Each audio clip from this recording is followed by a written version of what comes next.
di dugg jëlal yow Njoogu Mbay na bagaas yi dugg terme la gugut taj gugut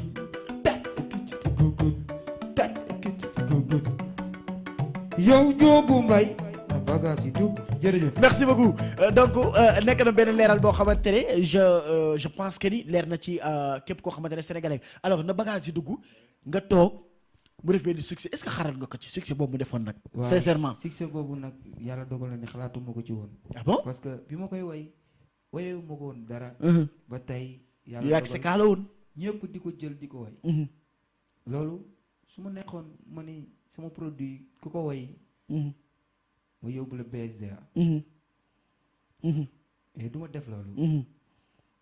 parce que da nga ko génnee pour bëggalee ko nit ñi. Sénégal benn bopp la kenn mënu ko xar ñaar. tout à fait. loolu suma produit la mën maa ko way. mais xëy na ni ma ko woyee ak ñoom ni ñu ko woyee moo bokkul. parce que man samay woy damay teg ci parole.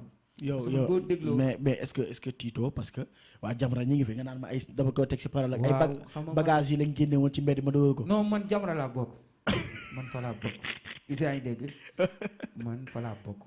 parce que ñoom lu baax la ñuy def. mais tey boo gisee polémique bi ci am Adamo ku nekk génn di wax Adamo nee na le pourquoi woowu ñu